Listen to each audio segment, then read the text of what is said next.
Parole de Dieu quotidienne. Dans votre recherche, vous avez trop de notions, d'espoir et d'avenir qui sont personnelles. L'œuvre actuelle vise à s'occuper de votre désir de statut et de vos désirs extravagants. Les espoirs, le statut et les notions sont tous des représentations classiques d'un tempérament satanique. Ces choses existent dans le cœur des gens entièrement parce que le poison de Satan ronge toujours les pensées des gens et les gens sont toujours incapables de se débarrasser de ces tentations de Satan. Ils vivent au milieu du péché, mais ils ne croient pas que ce soit le péché. Et tout de même ils pensent « Nous croyons en Dieu, alors il doit nous accorder des bénédictions et tout arranger pour nous de manière appropriée. Nous croyons en Dieu, donc nous devons être supérieurs aux autres, et nous devons avoir plus de statut et plus d'avenir que quiconque. Puisque nous croyons en Dieu, il doit nous donner une infinité de bénédictions. Sinon, cela ne s'appellerait pas croire en Dieu. Pendant de nombreuses années, les pensées sur lesquelles les gens ont compté pour leur survie ont rongé leur cœur au point qu'ils sont devenus traîtres, lâches et méprisables. Non seulement ils manquent de volonté et de détermination, mais ils sont aussi devenus cupides, arrogants et obstinés. Ils manquent absolument de toute détermination qui transcende leur être, et plus encore, ils n'ont pas du tout de courage pour ébranler les restrictions de ces influences sombres. Les pensées et la vie des gens sont tellement pourries que leurs perspectives sur la foi en Dieu sont encore insupportablement ignobles, et même lorsque les gens parlent de leurs perspectives sur la croyance en Dieu, c'est tout simplement insupportable à entendre. Les gens sont tous lâches, incompétents, méprisables et fragiles. Ils ne sentent pas de dégoût pour les forces des ténèbres, et ils ne sentent pas d'amour pour la lumière et la vérité.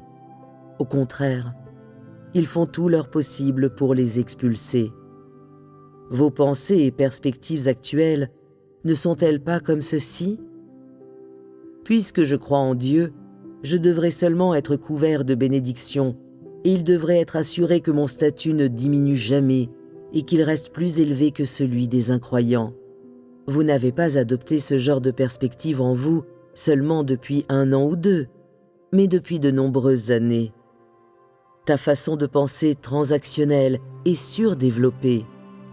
Bien que vous ayez atteint cette étape aujourd'hui, vous n'avez toujours pas laissé tomber le statut. Mais vous vous efforcez toujours de vous en enquérir et vous l'observez quotidiennement avec une profonde crainte qu'un jour votre statut soit perdu et votre nom ruiné. Les gens n'ont jamais mis de côté leur désir de facilité.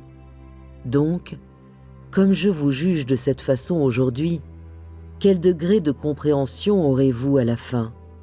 Vous direz que bien que votre statut ne soit pas élevé, vous avez quand même joui de l'exaltation de Dieu. Vous n'avez pas de statut parce que vous êtes né humble, mais vous gagnez un statut parce que Dieu vous exalte. C'est quelque chose qu'il vous a accordé. Aujourd'hui, vous êtes capable de recevoir personnellement la formation de Dieu, son châtiment et son jugement. C'est encore plus son exaltation. Vous êtes capable de recevoir personnellement sa purification et son feu. C'est le grand amour de Dieu. Au cours des âges, pas une seule personne n'a reçu sa purification et son feu, et aucune personne n'a pu être rendue parfaite par ses paroles. Dieu parle maintenant avec vous, face à face, vous purifiant, révélant votre rébellion intérieure. C'est vraiment son exaltation. Quelle capacité les gens ont-ils?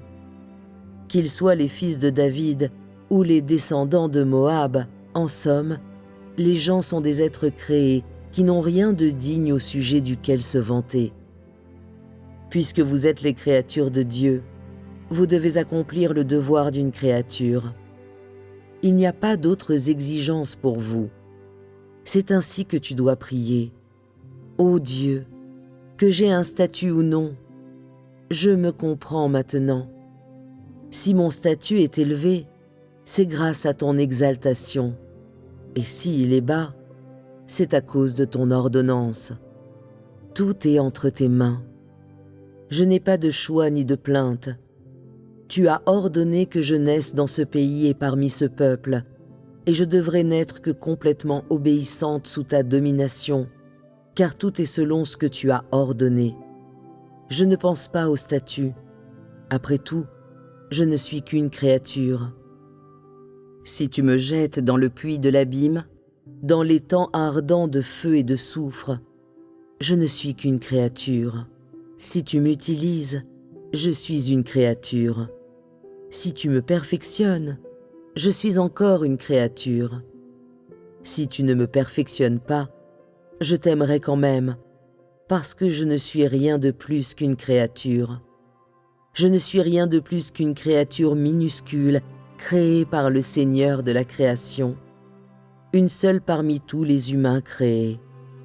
C'est toi qui m'as créé, et maintenant, tu m'as placé entre tes mains encore une fois pour disposer de moi à ta guise. Je suis prête à être ton outil et ton faire-valoir, parce que tout est selon ce que tu as ordonné. Personne ne peut le changer. Toutes les choses et tous les événements sont entre tes mains. Quand le temps viendra où tu ne penseras plus au statut, tu t'en libéreras. C'est alors seulement que tu pourras chercher avec confiance, hardiment, et c'est alors seulement que ton cœur pourra être exempt de toute contrainte. Une fois que les gens auront été sortis de cela, ils n'auront plus d'inquiétude. Quelles sont les préoccupations de la majorité d'entre vous en ce moment? Vous êtes toujours contraints par le statut et constamment préoccupés par vos propres avantages. Vous tournez toujours les pages des déclarations de Dieu, souhaitant lire des paroles sur la destination de l'humanité, voulant savoir ce que sont vos avantages et ce que sera votre destination. Vous vous demandez, ai-je vraiment des avantages? Dieu les a-t-il retirés? Dieu dit seulement que je suis un faire-valoir. Quels sont mes avantages alors? Il t'est difficile de mettre tes avantages et ta destinée de côté.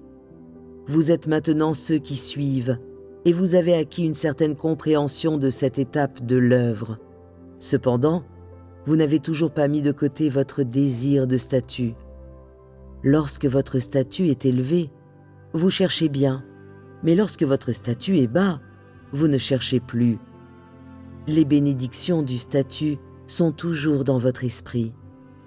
Pourquoi la plupart des gens ne peuvent-ils pas sortir de la négativité? N'est-ce pas toujours à cause de sombres perspectives? Dès que les déclarations de Dieu sont émises, vous vous dépêchez de voir quels sont vraiment votre statut et votre identité. Vous placez le statut et l'identité en premier et reléguez la vision en second lieu. En troisième, c'est quelque chose dans lequel vous devez entrer. Et en quatrième, c'est la volonté actuelle de Dieu. Vous regardez d'abord si le titre de faire-valoir que Dieu a pour vous a changé ou non. Vous lisez et lisez encore. Et lorsque vous voyez que le titre de faire-valoir a été retiré, vous devenez heureux. Ne tarissez pas de remerciements envers Dieu et vous louez sa grande puissance. Mais si vous voyez que vous êtes encore des faire-valoir, vous vous offusquez et l'élan dans votre cœur se dissipe immédiatement. Plus tu cherches de cette façon, moins tu récolteras. Plus quelqu'un a un grand désir de statut, plus il devra être traité sérieusement et plus il devra subir un grand épurement. De tels hommes sont sans valeur. Ils doivent être traités et jugés de manière adéquate afin de pouvoir complètement laisser tomber ces choses. Si vous cherchez de cette façon jusqu'au bout, vous ne récolterez rien. Ceux qui ne cherchent pas la vie ne peuvent pas être transformés, et ceux qui n'ont pas soif de la vérité ne peuvent pas gagner la vérité. Tu ne te concentres pas sur la recherche de la transformation personnelle et sur l'entrée, mais tu te concentres toujours sur des désirs extravagants et sur des choses extravagantes qui limitent ton amour pour Dieu et qui t'empêchent de te rapprocher de lui. Ces choses peuvent-elles te transformer? Peuvent-elles t'amener dans le royaume? Si l'objet de ta quête n'est pas de chercher la vérité, alors tu fais aussi bien de profiter de cette occasion et retourner dans le monde pour obtenir la réussite. Perdre ton temps de cette manière n'en vaut vraiment pas la peine. Pourquoi te torturer? N'est-il pas vrai que tu pourrais jouir de toutes sortes de choses dans le beau monde? L'argent, les belles femmes, le statut, la vanité, la famille, les enfants, etc. Tous ces biens du monde ne sont-ils pas les meilleures choses dont tu puisses jouir? À quoi sert-il d'errer ici à la recherche d'un endroit où tu puisses être heureux? Le Fils de l'homme n'a nulle part où reposer la tête.